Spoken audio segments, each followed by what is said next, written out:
പാകിസ്ഥാനികളായിട്ടുള്ള കുറെ ആളുകളുടെ social media ഹാൻഡിലുകൾ കഴിഞ്ഞ ദിവസം ഒരു വീഡിയോ പ്രചരിപ്പിക്കുകയുണ്ടായി. ഞാനതിവിടെ കാണിക്കുന്നില്ല. മറ്റൊന്നുമല്ല, നമ്മുടെ ട്രംപും അതുപോലെ പാകിസ്ഥാൻ പ്രൈം മിനിസ്റ്ററും അടുത്തടുത്തിരിക്കുന്നു. അവരെന്തൊക്കെയോ കാര്യങ്ങൾ സംസാരിക്കുകയാണ്.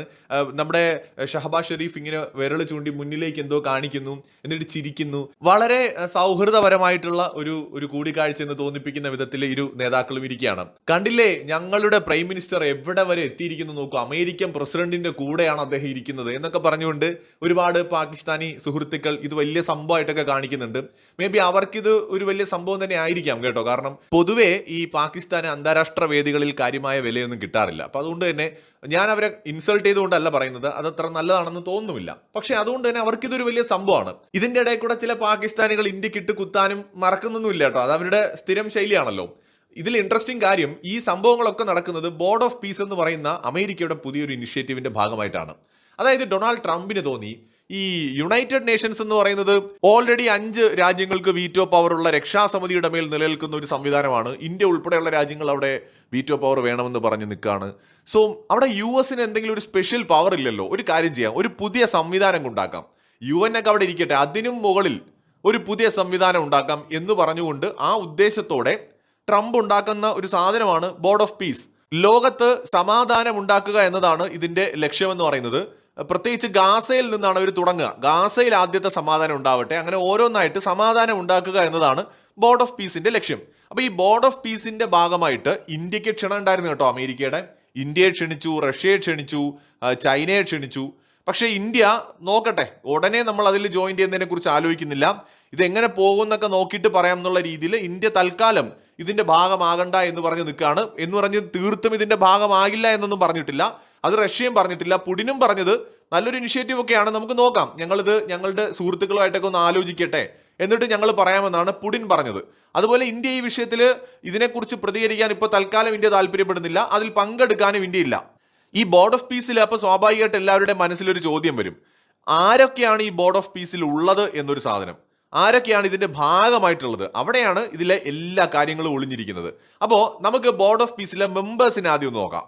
ഏതാണ്ട് 19ഓളം രാജ്യങ്ങൾ എങ്ങാണ്ടാണ് ഇതിലുള്ളത്. അതായത് Bahrain, Morocco, Argentina, Armenia, Azerbaijan, Bulgaria, Hungary, Indonesia, അതുപോലെ ഉസ്ബെക്കിസ്ഥാൻ, കസാക്കിസ്ഥാൻ, തുർക്കി, UAE, സൗദി, പാകിസ്ഥാൻ, ഖത്തർ, ഇങ്ങനെ ഏതാണ്ട് 19ഓളം രാജ്യങ്ങളാണ് ഇതിനകത്ത് ഭാഗമായിട്ടുള്ളത്. ഇപ്പോൾ മലയാളത്തിലെ പ്രശസ്തരായ നടന്മാരുടെ പേര് പറയുന്ന സമയത്ത് 5-6 നടന്മാരുടെ പേരുകൾ പറഞ്ഞു. പക്ഷെ മമ്മൂട്ടി ഇല്ല, മോഹൻലാൽ ഇല്ല, അല്ലെങ്കിൽ സുരേഷ് ഗോപി ഇല്ല, പൃഥ്വിരാജ് ഇല്ല, ദുൽഖർ സൽമാൻ ഇല്ല. പകരമുള്ളതൊക്കെ എന്ന് പറയുന്നത് വല്ലപ്പോഴും സിനിമയിൽ ജസ്റ്റ് മുഖം കാണിച്ചു പോയിട്ടുള്ള ഏതൊക്കെയോ കുറെ നടന്മാരുടെ പേര്. അവർക്കൊന്നും തന്നെ മലയാള സിനിമയിൽ കാര്യമായിട്ട് വലിയ പ്രസക്തിയൊന്നുമില്ല. ആയിരക്കണക്കിന് ചിലപ്പോൾ നടന്മാരുള്ളതിൽ ചിലർ മാത്രം, പ്രധാനപ്പെട്ട നടന്മാരൊന്നുമില്ല. ഏതാണ്ട് അതുപോലെയാണ് ശരിക്കും ഈ ബോർഡ് ഓഫ് പീസ് എന്ന് പറയുന്നത്. ഇതിനകത്ത് ലോകത്തെ പ്രധാനപ്പെട്ട രാജ്യങ്ങളെ ഒന്നും നിങ്ങൾക്ക് കാണാൻ പറ്റില്ല. ബോർഡ് ഓഫ് പീസ് എന്ന് പറയുന്ന ഇനിഷ്യേറ്റീവിൽ നോക്കിക്കഴിഞ്ഞാൽ ഇന്ത്യയില്ല, ചൈനയില്ല, റഷ്യയില്ല, സൗത്ത് ആഫ്രിക്ക ഇല്ല, ബ്രസീൽ ഇല്ല, ഫ്രാൻസ് ഇല്ല, എന്തിന് ബ്രിട്ടൻ പോലും നിലവിൽ അതിന്റെ ഭാഗമല്ല. അതുപോലെ തന്നെ ഇറ്റലിയെ കാണാനില്ല, ജർമ്മനിയെ കാണാനില്ല, സ്പെയിനിനെ കാണാനില്ല, പോർച്ചുഗലിനെ കാണാനില്ല. ഒട്ടുമിക്ക യൂറോപ്യൻ രാജ്യങ്ങളും ഇതിനകത്തില്ല. നിലവില് ഓസ്ട്രേലിയയോ ജപ്പാനോ ഒന്നും ഇതിന്റെ ഭാഗമല്ല. ചിലപ്പോൾ ഭാവിയിൽ ഈ രാജ്യങ്ങളെല്ലാം ഇതിന്റെ ഭാഗമായേക്കാം. അപ്പൊ ഞാൻ പറഞ്ഞത്, നിലവിൽ അമേരിക്ക മുൻകൈ എടുത്ത് നടപ്പിലാക്കുന്ന ബോർഡ് ഓഫ് പീസ് എന്ന് പറയുന്ന സംവിധാനത്തിലുള്ളത് അമേരിക്കയും പിന്നെ കുറെ ദുർബലമായ അല്ലെങ്കിൽ അമേരിക്കയുടെ താല്പര്യങ്ങൾക്ക് വഴങ്ങി കൊടുക്കുന്ന കുറച്ച് രാജ്യങ്ങളും മാത്രമാണ്. അതായത് ലോകത്തെ പ്രധാന ശക്തികളൊന്നും തന്നെ ഇതിന്റെ ഭാഗമല്ല.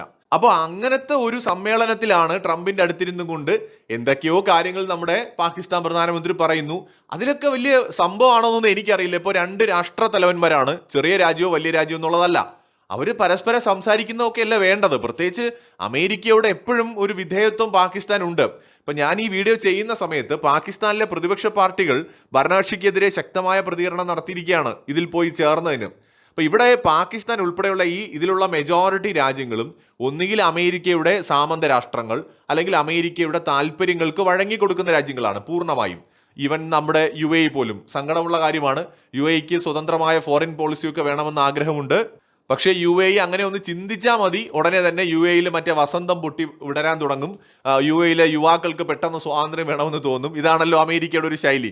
UAE രാജഭരണം തന്നെ ഇല്ലാതാവുന്ന സ്ഥിതി വരും, മറ്റൊരു സിറിയയോ ഇറാഖോ ഒക്കെ ആയി മാറും. അപ്പൊ അതുകൊണ്ട് UAE-ക്കും സൗദിക്കുമൊന്നും അങ്ങനെ സ്വന്തമായി തീരുമാനങ്ങൾ എടുക്കാനുള്ള ഒരു ശക്തി ഇല്ല എന്നുള്ളതാണ്. അവർക്ക് ആഗ്രഹമുണ്ട് സ്വതന്ത്രമായിട്ട് നിൽക്കണമെന്ന്, പക്ഷെ അതിനുള്ള ഒരു ആംബിയർ ഇല്ല. അതാണ് വസ്തുത. അമേരിക്ക വിളിച്ചാൽ പോയേ പറ്റൂ. മറിച്ച് ഇന്ത്യക്ക് ക്ഷണം അയച്ചു, റഷ്യയ്ക്ക് അയച്ചു, ചൈനയ്ക്ക് അയച്ചു. നാളെ ഈ രാജ്യങ്ങളൊക്കെ ചിലപ്പോൾ ഇതിൽ സഹകരിച്ചേക്കാം. പക്ഷെ നിലവിൽ ഈ രാജ്യങ്ങൾ ആരും അതിലേക്ക് പോയിട്ടില്ല. എല്ലാവരും എന്താണ് സംഭവിക്കുന്നത് എന്ന് നിരീക്ഷിക്കുകയാണ്. ഇനി അമേരിക്കയുടെ യഥാർത്ഥ ലക്ഷ്യം എന്താണ്? യൂണിപോളാർ വേൾഡ് ആണ്. യൂണിപോളാർ വേൾഡ് എന്ന് പറയുന്നത് മേജർ പവർ യുഎസിന് കീഴിൽ ഒരു ടീം, അതിന് കീഴിൽ ഒരു ടീം, അങ്ങനെ ലോകശക്തികളെ മേജർ പവർ അല്ലെങ്കിൽ സൂപ്പർ പവർ, അതിന് താഴെ ഗ്രേറ്റ് പവർ, അത് കഴിഞ്ഞ് മിഡിൽ പവർ, അങ്ങനെ അങ്ങനെ തരം തിരിച്ചിട്ട് ഒരു ഗ്രൂപ്പ് ഉണ്ടാക്കാം. അതില് അവസാന വാക്ക് യുഎസിൻ്റെതാണ്. ഇപ്പൊ ഈ ബോർഡ് ഓഫ് പീസിന്റെ കാര്യം തന്നെ എടുക്കാം. ഇതിനകത്ത് അമേരിക്ക $1 ബില്യൺ സംഭാവന ചെയ്യുന്ന രാജ്യങ്ങൾക്ക് മാത്രമേ അംഗത്വം കൊടുക്കൂ എന്നാണ് പറഞ്ഞിരിക്കുന്നത്. എന്ന് വെച്ചാൽ ഇതിൽ അംഗമാകണമെങ്കിൽ $1 ബില്യൺ സ്ഥിരാംഗമാകണമെങ്കിൽ. ബോർഡ് ഓഫ് പീസിൽ മറ്റ് രാജ്യങ്ങൾക്ക് അല്ലാതെ ഈ അംഗത്വം എടുക്കാത്ത രാജ്യങ്ങൾക്ക് 3 വർഷമേ തുടരാൻ കഴിയൂ. അങ്ങനെയൊക്കെയാണ് ഇതിന്റെ സിസ്റ്റം. ഈ ഫണ്ട് മുഴുവൻ കൈകാര്യം ചെയ്യുന്നത് ട്രംപ് ആയിരിക്കും ഈ സംഘടനയുടെ അവസാന വാക്ക്. ഇതിന്റെ അധിപൻ എന്ന് പറയുന്നത് ട്രംപ് ആയിരിക്കും. എന്ന് വെച്ചാൽ അമേരിക്ക മേധാവിത്വം വഹിക്കുന്ന ഒരു സംഘടന എന്നതിനപ്പുറം, അമേരിക്കയുടെ യൂണിപോളാർ വേൾഡ് സ്വപ്നങ്ങൾ എന്നതിനപ്പുറം ഇതിന് അന്താരാഷ്ട്ര പ്രസക്തിയൊന്നുമില്ല. ഞാനൊരു ഉദാഹരണം പറയാം. കൂടത്തായി ജോളി, കഷായം ഗ്രീഷ്മ, ഗോവിന്ദചാമി, നമ്മുടെ ദാവൂദ് ഇബ്രാഹിം, ഇവരെല്ലാവരും കൂടെ ചേർന്നുകൊണ്ട് ഒരു സമിതി ഉണ്ടാക്കുകയാണ്. ഞങ്ങൾ ലോകത്ത് സമാധാനം ഉണ്ടാക്കാനായിട്ട് പോവാണ്. ആ സമിതിയിൽ നിങ്ങൾ എല്ലാവരും വരണമെന്ന് പറയുന്ന പോലെയാണ് ഇവിടെ ട്രംപിന്റെ സമിതി. ഇതിനകത്ത് അമേരിക്കയാണ് ലോകത്തെ ഏറ്റവും കൂടുതൽ പ്രശ്നങ്ങൾ ഉണ്ടാക്കുന്നയാൾ. ലോക സമാധാനത്തിന് ഭീഷണി എന്ന് പറയുന്ന 1ാമത്തെ രാജ്യം അമേരിക്കയാണ്. ഇനി ലോകത്ത് തീവ്രവാദത്തിന്റെ ഫാക്ടറികൾ, നമ്മുടെയൊക്കെ രാജ്യത്ത് പ്രോഡക്റ്റുകൾ ഉണ്ടാക്കുന്ന ഫാക്ടറികൾ ഉണ്ടെങ്കിൽ തീവ്രവാദികളെ ഉൽപ്പാദിപ്പിക്കുന്ന ഫാക്ടറി ഉള്ള രാജ്യമാണ് പാകിസ്ഥാനാണ് ഇതിലെ മറ്റൊരു മെമ്പർ. ലോക രാജ്യങ്ങളെ തമ്മിലടുപ്പിക്കുകയും തീവ്രവാദത്തെ പ്രോത്സാഹിപ്പിക്കുകയും ചെയ്യുന്ന തുർക്കിയാണ് ഇതിലെ മറ്റൊരു കക്ഷി. തീവ്രവാദത്തിന് ഫണ്ട് ചെയ്യുന്ന, പ്രോത്സാഹിപ്പിക്കുന്ന ഖത്തറാണ് ഇതിൽ മറ്റൊരു കക്ഷി. ട്രംപിന്റെ ഇടപെടൽ കൊണ്ട് തൽക്കാലം ഒന്ന് ഒതുങ്ങിയെങ്കിലും എപ്പോൾ വേണമെങ്കിലും വീണ്ടും അടി തുടങ്ങാൻ പറ്റുന്ന അവസ്ഥയിൽ തന്നെയാണ് ഇതിലെ മെമ്പേഴ്സായിട്ട് വന്നിരിക്കുന്ന അർമേനിയയും അസർബൈജാനും ഇപ്പോഴും. ഈ സൗദിയുടെയും UAE-യുടെയും കാര്യം പറയാതിരിക്കുന്നതാണ് നല്ലത്. യമന്റെ കാര്യത്തിൽ തന്നെ രണ്ടുപേരും തമ്മിൽ ഉടക്കി നിൽക്കുകയാണ്. ഈ 2 രാജ്യങ്ങളും തമ്മിലും വളരെ മോശമായ ഒരു സംഘർഷം ഉണ്ടാവാനുള്ള സാധ്യത പോലും ഭാവിയിലുണ്ട്. അപ്പൊ ഇവരൊക്കെയാണ് ഈ പീസ് ഉണ്ടാക്കാനായിട്ട് വരുന്ന ആൾക്കാർ. മിക്കവാറും ഈ ഗ്രൂപ്പ് തന്നെ പീസ് ആയിട്ട് മാറാനുള്ള സാധ്യത പോലും ഉണ്ട്. എന്തായാലും ബോർഡ് ഓഫ് പീസ് എന്ന് പറയുന്നത് UN-ന് മുകളിലുള്ള അമേരിക്കയുടെ ഒരു പുതിയ സംവിധാനമാണ്. ഈ UN-നെ പലരും കുറ്റം പറയുന്നുണ്ട്. എന്ന് വെച്ചാൽ UN ഒട്ടും ഫലപ്രദമല്ല, UN അങ്ങനെയാണ് ഇങ്ങനെയാണ്. ആരാണ് UN ഉണ്ടാക്കിയത്? UN ഉണ്ടാക്കിയതും ഇതേ അമേരിക്കയുടെ നേതൃത്വത്തിലാണ്. യുണൈറ്റഡ് നേഷൻസ് ഉണ്ടാക്കിയതും അതിന്റെ പോഷക സ്ഥാപനങ്ങൾ നിയന്ത്രിക്കുന്നതും ഒക്കെ അമേരിക്കയാണ്. ഈ കഴിഞ്ഞ നൂറ്റാണ്ടില് സോവിയറ്റ് യൂണിയനും അമേരിക്കയും പ്രധാനമായിട്ട് ഒരു ശക്തമായ പവേഴ്സ് ആയിട്ട് നിന്നിരുന്ന കാലഘട്ടത്തിലായിരുന്നു UN-ന്റെ പ്രസക്തി.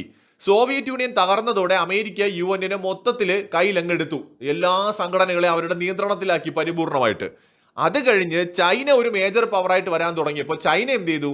ഈ പല സംഘടനകളിലും ചൈന സ്വാധീനം ഉണ്ടാക്കാൻ തുടങ്ങി. അവരൊരു എക്കണോമിക് പവറായിട്ട് വന്നപ്പോൾ അപ്പോൾ അമേരിക്കയ്ക്ക് പലയിടങ്ങളിലും അവരുടെ താല്പര്യങ്ങൾ നടക്കാതെ വരാൻ തുടങ്ങി. അപ്പോഴാണ് ഇപ്പോൾ ട്രംപിന് തോന്നുന്നത് ഇനിയിപ്പോൾ UN ഒന്നും വേണ്ട, നമുക്ക് ഒരു കാര്യം ചെയ്യാം, ഒരു യൂണിപോളാർ വേൾഡ് ഉണ്ടാക്കാം, ബോർഡ് ഓഫ് പീസ് എന്ന് പറഞ്ഞ് സമാധാനത്തിന്റെ ഒരു സംവിധാനം ഉണ്ടാക്കിയിട്ട് ട്രംപ് മറ്റേ മാർപ്പാപ്പയുടെ ലുക്കിലെ ഒരു കൊടിമരവും പിടിച്ചുകൊണ്ടിരിക്കുന്ന ഒരു ഫോട്ടോ AI ഉണ്ടാക്കിയൊക്കെ പുള്ളിയുടെ ട്രൂത്ത് സോഷ്യലിൽ കുറെ കാലം മുമ്പ് ഇട്ടിട്ടുണ്ടായിരുന്നു. അതുപോലെ ഒരു വിശുദ്ധനായിട്ട് മാറാനുള്ള ശ്രമമാണ് ട്രംപ് നടത്തിക്കൊണ്ടിരിക്കുന്നത്. മൂപ്പര് വലിയൊരു വിശുദ്ധനാണ്, ഒരു സംഭവമാണ് എന്ന് പറഞ്ഞുകൊണ്ട് പുള്ളിയുടെ നേതൃത്വത്തിൽ പുള്ളി ചലിപ്പിക്കുന്ന ലോകം, അങ്ങനെ ഒരു വേറൊരു ലോകത്താണ് ആ മനുഷ്യൻ. എന്താണ് ഇതിന് മാത്രം മൂപ്പര് വലിച്ചു കയറ്റുന്നതെന്ന് നമുക്കറിയത്തില്ല. പക്ഷേ പുള്ളി വേറെ ഏതോ ലോകത്താണ്. അവിടെ ഇരുന്നുകൊണ്ട് പുള്ളി കുറെ പ്ലാനിങ്ങുകൾ ഇങ്ങനെ ചെയ്യുവാണ്. പിന്നെ എന്തുകൊണ്ടാണ് കുറെ രാജ്യങ്ങൾ അമേരിക്കയുമായി സഹകരിക്കുന്നത്? അത് ട്രംപിനെ പേടിച്ചിട്ടോ അമേരിക്കയെ പേടിച്ചിട്ടോ ഒന്നുമല്ല. അമേരിക്കയുടെ അത്ര സൈനിക ശക്തിയൊന്നും അല്ലെങ്കിലും ഒരുപാട് രാജ്യങ്ങൾക്ക് ഇന്ന് അമേരിക്കയെ പേടിയില്ല. ഇപ്പോൾ ഉത്തര കൊറിയയ്ക്ക് അമേരിക്കയെ പേടിയില്ല, ഇന്ത്യക്കില്ല, ചൈനയ്ക്കില്ല, റഷ്യക്കില്ല, ഒരുപാട് രാജ്യങ്ങൾക്കില്ല, ഫ്രാൻസിനില്ല. ഇപ്പോൾ നാളെ അമേരിക്കയുമായിട്ട് യുദ്ധം ഉണ്ടായി കഴിഞ്ഞാൽ അത് ആണവ യുദ്ധത്തിലൂടെ മാത്രമേ അവസാനിക്കുകയുള്ളൂ. അപ്പോൾ അമേരിക്കയുടെ കയ്യിലും ആണവായുധമുണ്ട്. എണ്ണത്തിൽ കൂടുതൽ അവരുടെ കയ്യിലായിരിക്കും, ടെക്നോളജി കൂടുതൽ അവർക്കായിരിക്കും. പക്ഷേ ഇത് 5-6 എടുത്ത് പൊട്ടിക്കാനുള്ള വകുപ്പൊക്കെ ഈ പറഞ്ഞ രാജ്യങ്ങളുടെ കയ്യിലുമുണ്ട്. അപ്പോൾ അതുകൊണ്ട് അമേരിക്കയുമായിട്ടൊരു ആണവ യുദ്ധം സംഭവിച്ചാൽ ഏകപക്ഷീയമായിട്ടൊരു വിജയം അമേരിക്കയ്ക്ക് അവിടെ ഉണ്ടാവില്ല. അമേരിക്ക നല്ലപോലെ ചൂടറിയും. അപ്പോൾ അതുകൊണ്ട് അമേരിക്ക അങ്ങനെ ഭയമുണ്ടായിട്ടൊന്നും അല്ല. മേജർ പവേഴ്സ് യു എസിനെ പിണക്കാത്തത് യു എസിന്റെ എക്കണോമിക് പവർ കണ്ടിട്ടാണ്. നമ്മൾക്ക് യു എസിനോടുള്ള ഒരു താല്പര്യം എന്താണ്? അവരൊരു വലിയ സാമ്പത്തിക ശക്തിയാണ്. ഒരു ബിസിനസ്സുകാരന് മറ്റൊരു കസ്റ്റമറോട് തോന്നുന്ന ഒരു താല്പര്യമാണ്. ഒരു എന്ത് പ്രോഡക്റ്റ് കൊടുത്താലും വാങ്ങാൻ പൈസയുള്ള റിച്ച് ആയിട്ടുള്ള ഒരു കസ്റ്റമറിന്റെ അടുത്ത് തോന്നുന്ന ഒരു താല്പര്യം. അയാളെ പിണക്കണ്ട. മൂപ്പര് നമ്മളെ സ്ഥിരം കസ്റ്റമറാണ്. ഡെയിലി ഇവിടെ നിന്ന് 10,000-5,000 രൂപ സാധനം വാങ്ങുന്ന കക്ഷിയാണ്. പുള്ളി ഇല്ലെങ്കിൽ നമ്മുടെ കച്ചവടം കുറയും. അപ്പോൾ അതുകൊണ്ട് എന്ത് ചെയ്യാൻ, സഹിക്കാം എന്നുള്ള രീതിയിലാണ്. അത്രേ ഉള്ളൂ. ഇന്ത്യയുടെ ഏറ്റവും വലിയ ട്രേഡ് പാർട്ണറാണ് യു എസ് എന്ന് പറയുന്നത്. ചൈനയുടെ ഏറ്റവും വലിയ ട്രേഡ് പാർട്ണറാണ് ഇൻഡിവിജ്വലായിട്ട് നോക്കിക്കഴിഞ്ഞാൽ. ഇപ്പോൾ യൂറോപ്യൻ യൂണിയനും ആസിയാനും അല്ലെങ്കിൽ ഒക്കെ മാറ്റിക്കഴിഞ്ഞാൽ രാജ്യങ്ങളെ ബേസ് ചെയ്ത് നോക്കിയാൽ ചൈനയുടെ ഏറ്റവും വലിയ ട്രേഡ് പാർട്ണറാണ്. ലോകത്ത് ഒരുപാട് രാജ്യങ്ങളുടെ ഏറ്റവും വലിയ വ്യാപാര പങ്കാളിയാണ്. അത് തന്നെയാണ് ഇവിടെ ട്രംപ് ഉപയോഗിക്കാൻ ശ്രമിക്കുന്ന ആയുധവും. അപ്പൊ അതുകൊണ്ട് അമേരിക്ക ആരും പിണക്കാത്തത് അതുകൊണ്ടാണ്. എന്ത് ചെയ്യാൻ, ഒരുപാട് സമർത്ഥരായ പ്രസിഡന്റുമാരിരുന്ന കസേരയിൽ ഒരു ശുനകൻ കയറി ഇരുന്നാൽ എന്ത് ചെയ്യാൻ പറ്റും? സഹിച്ചേ പറ്റൂ. കാരണം ആ രാജ്യത്തിന്റെ സിംഹാസനത്തിലല്ലേ അയാൾ ഇരിക്കുന്നത്. എന്ത് ചെയ്യാനാണ്? അത് തന്നെയാണ് ലോക രാജ്യങ്ങൾക്ക് ഇപ്പോൾ അമേരിക്കയോട് തോന്നുന്നത്. അതുകൊണ്ട് ചിലപ്പോൾ നാളെ ഇന്ത്യയും ചൈനയും റഷ്യയും പോലും അമേരിക്കയുടെ ബോർഡ് ഓഫ് പീസിനോട് ഫ്യൂച്ചറിൽ സഹകരിച്ചേക്കാം. എന്തായാലും നിലവിൽ ഇതിലേക്ക് ഓടി ചെന്നിരിക്കുന്ന ടീമുകളെയാണ് നമ്മൾ മനസ്സിലാക്കേണ്ടത്. ഇവരൊക്കെയാണ് അമേരിക്ക വരച്ച വരയിൽ നിൽക്കുന്ന അവരുടെ സാമന്തന്മാര്. അമേരിക്ക പറയുന്നതിനപ്പുറം ഈ രാജ്യങ്ങൾക്കില്ല. അമേരിക്കയാണ് അവസാന വാക്ക്. ബാക്കിയുള്ള രാജ്യങ്ങളൊക്കെ തന്നെ ആലോചിച്ച് മാത്രമേ ഇങ്ങനെയുള്ള കാര്യങ്ങളിൽ തീരുമാനമെടുക്കൂ. അപ്പൊ അതുകൊണ്ട് പാകിസ്ഥാൻ പ്രധാനമന്ത്രി ട്രംപിന്റെ അടുത്ത് പോയിരിക്കുന്ന അവർക്ക് വലിയ സംഭവമൊക്കെ ആയിരിക്കും. പക്ഷെ കാണുന്ന ആർക്കും മനസ്സിലാവും അത് ബോസിന്റെ കൂടെ നിൽക്കുന്ന അസിസ്റ്റന്റ് ആണെന്നുള്ളത്. അത് മാത്രമല്ല, ഇതിലെ കോമഡി എന്താണെന്ന് അറിയാമോ? ഈ പാകിസ്ഥാൻ പ്രധാനമന്ത്രിയുടെ കൂടെ വേറൊരു കോട്ടിട്ട ഭൂതം കൂടി ഉണ്ടായിരുന്നു. ആരാണ്? നമ്മുടെ അസിം മുനീർ. ഞാൻ ആലോചിക്കുകയാണ്, പാകിസ്ഥാന്റെ മിലിറ്ററി ചീഫിന് എന്താ ഇവിടെ കാര്യം? മൂപ്പരങ്ങ് കൂടെ നടക്കുകയാണെന്നേ. പുള്ളി കോട്ടൊക്കെ ഇട്ട് വലിയ വലിയ ലുക്കിൽ വലിയ മാസായിട്ടൊക്കെയാണെന്ന് വിചാരിച്ചാൽ നടക്കുന്നത്. പക്ഷെ നിങ്ങൾ ആ വീഡിയോ കണ്ടാൽ മനസ്സിലാവും, ഭയങ്കര കോമഡി ആയിട്ടുണ്ട്. പിന്നെയും ഷഹബാസ് ഷെരീഫിന് ഒരു വലിയ കുഴപ്പമില്ലാത്ത ഒരു ചേരുന്ന സ്യൂട്ടൊക്കെയാണത്. പക്ഷേ മൂപ്പര് നമ്മുടെ അസിം മുനീർ ഈ സാധനം ഇട്ടുകൊണ്ട് നടക്കുന്നത് കണ്ട കോമഡിയാണ്. ശരിക്കും മീംസ് ആയിട്ടൊക്കെ ഉപയോഗിക്കാൻ പറ്റുന്ന സാധനമാണ്. എന്തായാലും ഇതൊക്കെയാണ് ഇപ്പോൾ ലോകത്ത് നടന്നുകൊണ്ടിരിക്കുന്നത്. മറ്റൊരു വീഡിയോയുമായി വീണ്ടും വരാം.